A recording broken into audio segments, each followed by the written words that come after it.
Hello, I am 43091 and welcome to my Christmas special, where I will be reciting a passage from my The Element Encyclopedia of Secret Science and Symbols, the ultimate A to Z guide from alchemy to the zodiac, on the truth behind Christmas.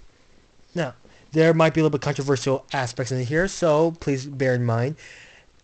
Um, Honestly, please bear in mind that I really don't care if whether or not you believe Christmas really is the day of Christ's birth or anything. Mean, I'm just citing a passage from here. Now, Christmas. To understand the true meaning of the festival we now call Christmas, we need to delve back into the mists of antiquity. Once December 25th was the day on which people celebrated the birthday of the Pythagorean sun god Attis. He was venerated far and wide and was said to have been born in the country that is now Turkey. However, Attis was superseded by another god with an uncannily familiar life story. This new god was born on the same day as Attis, in impoverished circumstances. To a virgin mother, he died and was subsequently resurrected. The tenets of his faith included the notion of a brotherhood of man and the promise of eternal life in return for adherence to a pure moral code. This faith provided very popular among Roman soldiers who spread the word even further into Europe during the course of their campaigns.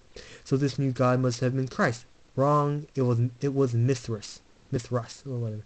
There is still at least one temple to Mithras left in Britain, just south of Hadrian's Wall in Northumberland. In Mithraism, December 25th was called Dies Natalie Vincisolis, the birthday of the unconquered sun.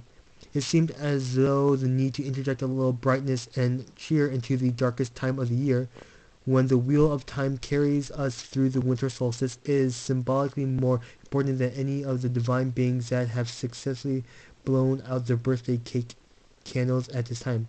The birthday of the unconquered sun is really the aptest description of what has become to be known as Christmas. Despite meaning Christ's Mass, this holiday is celebrated all over the world, whether people are Christian or not. December 25th is for most of the zenith of the festivities, although the changes from the Julian to the Gregorian calendar has resulted in a 14-day anomaly, and for some January 6th is the true Christmas. Prior to Christianity, the Anglo-Saxons called this generic midwinter festival Gaul, the precursor to Yule, a name still used by those who might wish to distance themselves or the festival from any Christian connotations. Some of the customs of Gaul still prevail, most notably of the Yule log. Although it appears, although its appearance these days is more likely to be a log-shaped cake covered in plastic holly and lopsided robins, and the original was more imposing. It was a gargantuan chunk of a tree which had to be found rather than chopped down. This tree was then dragged to the largest fireplace in the area where it burned for the duration of the festivities, a symbol of light and heat in the darkness and a welcome reminder of the sun. The Yule candle signified the same thing. Like the log, the bumper size of the candle was important because it needed to burn for a long time. Christian churches adopted this tradition too, using giant candles that towered over the congregation as a symbol of spiritual illumination. Today, the largesse of this mammoth torch has shrunk down to the Advent candle, marked into 24 neat segments that burn politely from December 1st onward. As well as emulating earlier Anglo-Saxon traditions, Christmas revelries owe a great debt to the Roman festival of the Saturnalia. This was the time that Saturn, the god of time, was loosened from his shackles. Gifts were exchanged, and the world turned upside down as servants and masters swapped places, a quaint custom adopted as the lords of Misrule. Saturn effectively reappeared again in the sparring role of Father Christmas, benevolent dispenser of gifts to all and sundry, but to children in particular.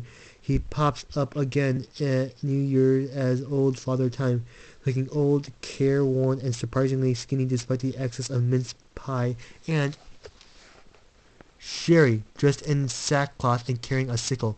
The enthusiasm for Christmas celebrations waned from the period of the Reformation, due in no small part to the puritanical church authorities frowning on their excess as being Baptist. Christmas was actually banned in England in 1642, and though there were areas of defiance, the celebrations dwindled. Hard to imagine now, but by the early 19th century there was a very real possibility that the festivities might be forgotten entirely. However, they were revived by Charles Dickens, whose story, A Christmas Carol, is still considered by many to be the very epitome of the Christmas message, a concentration of goodwill to all men, a time for families and generosity of spirit.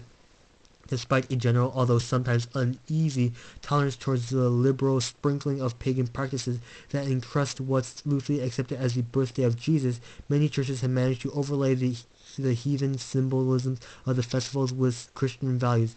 No mean feat, considering they hijacked the heathen celebrations in the first place. The practice of bringing greenery into the house is a good example. The holly tree not only provides a home to nature spirits, but its prickly leaves are also phallic symbols of fertility. However, holly also symbolizes the crown of thorns worn by Christ at his crucifixion. The red berries his blood. A cup made of ivy is said to prevent drunkenness, hence its association with Bacchus, an influential deity during the gluttony and largesty of the Saturnalia, but these links seemingly largely to be overlooked by the church. Mistletoe, however, with its overt sexual symbolism, the berries look like semen, and of course, its tradition to kiss underneath hanging sprigs of the plant that has pagan roots so powerful that it still managed to resist Christianization, and so is still banned in many churches. The Christmas tree itself originated in mainland Europe, a way of venturing the spirit of the world tree by bringing it into the home and decorating it. Although German enclaves in the UK already had their decorated trees, when Prince Albert, consort of Queen Victoria, brought one into the royal household, then the custom really took off. Purist Christians excused the tree by turning it into a symbol of the cross, or tree that Christ died upon. Sharing food is an important focus of the Christmas celebrations. What's on offer for dinner alters according to the dictates of fashion and availability, but meat tends to figure prominently on the menu. The early mince pie contains meat, unlike today's mixture of vine fruit and spices, and they were shaped like the manger that Christ was laid in, sometimes with a pastry baby on the top. The traditional cannonball-shaped Christmas pudding, however, is a relatively recent tradition. Adapted in the 17th century from a thick plum porridge, the pudding tradition should be made from 13 ingredients, one for each of the opposites and one for Jesus.